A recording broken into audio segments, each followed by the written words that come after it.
Bonjour et bienvenue sur cette vidéo consacrée à la pratique du roller en ligne et plus particulièrement au passage des roues. Comme vous le savez, l'évolution dans la pratique du roller passe par plusieurs phases d'apprentissage. La Fédération française de roller skating a mis en place un examen nommé les 3 roues afin d'évaluer cette progression. Cet examen est constitué de 3 épreuves de niveau et est sanctionné en cas de réussite par un passeport et un pins de la couleur de la roue passée.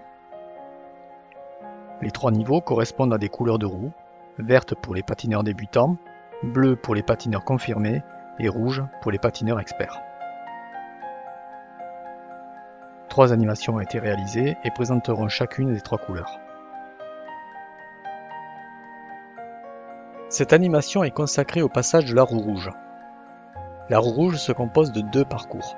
Un premier parcours, circuit rouge, chronométré, s'effectue sur un circuit clos et balisé. La réussite, dans un temps limité, de 8 éléments techniques sur les 10 à réaliser, valide la première partie du circuit rouge. Un deuxième parcours, non chronométré, est à réaliser en espace urbain. La réussite de 8 éléments techniques spécifiques à la pratique urbaine sur les 10 à réaliser valide la deuxième partie de ce niveau.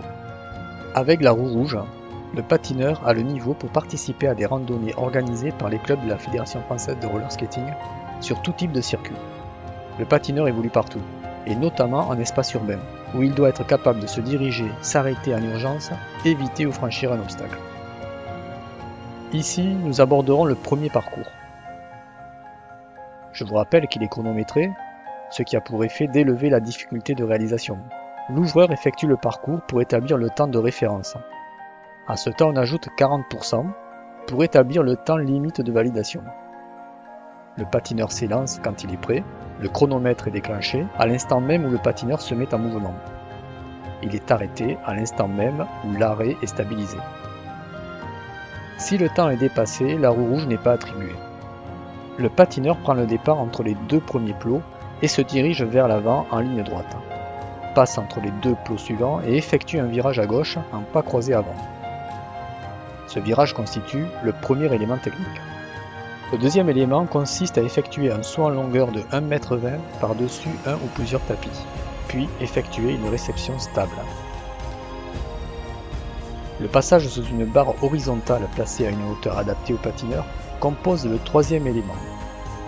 Cette partie est validée si le patineur fléchit bien sur ses jambes tout en conservant une glisse régulière. Le quatrième élément consiste à slalomer entre 6 piquets espacés de 2 mètres. Les 2 patins doivent passer alternativement à droite puis à gauche des piquets. Pour le cinquième module, vous devrez sauter par-dessus une barre placée à une hauteur de 40 cm du sol. Il ne vous faudra pas toucher la barre ni être déséquilibré à la réception pour réussir cette épreuve. La sixième partie consiste à slalomer en croisé avant entre 8 plots espacés de 1,50 m. Pour commencer, le patin droit devra passer à droite du plot et le patin gauche à gauche. Ensuite, le patin droit devra passer à gauche du plot suivant et le patin gauche à droite, et ainsi de suite. Ce module est réussi si le patineur conserve une vitesse régulière tout en restant stable et ne touchant aucun plot. Vous réaliserez ensuite un retournement d'avant en arrière, puis enchaînerez un virage sur la droite en marche arrière. Vous continuerez toujours en marche arrière sur une partie de la ligne droite avant de réaliser un retournement d'arrière en avant.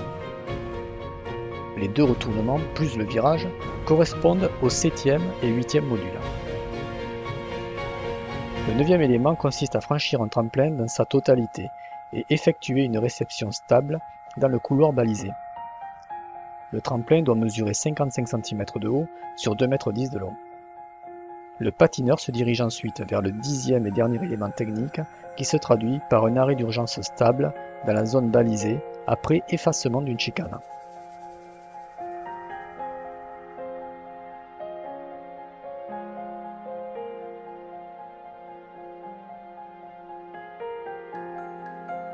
Pour obtenir votre passeport, vous devrez réussir 8 des 10 éléments proposés. Pour cela, il vous faudra éviter quelques erreurs simples. Bien sûr, il vous faudra éviter de tomber ou de perdre l'équilibre, de toucher une barre horizontale ou un piquet ou de déplacer un plot ou carrément le faire tomber. Je vous propose de revoir le parcours dans son intégralité. Le départ en ligne droite, le virage à gauche en pas croisé avant, le saut en longueur de 1,20 m par-dessus les tapis, le passage sous la barre, le premier slalom entre les 6 piquets, le saut au-dessus de la barre à 40 cm, le slalom en croisé avant entre les 8 plots, le premier retournement, le virage à droite en marche arrière, le deuxième retournement, sauter le tremplin dans sa totalité et pour terminer l'arrêt stabilisé. Si vous désirez apprendre le roller et si vous habitez la région toulousaine, plus précisément à Balma ou ses environs, contactez-nous via notre site web www.lesaigles.free.fr.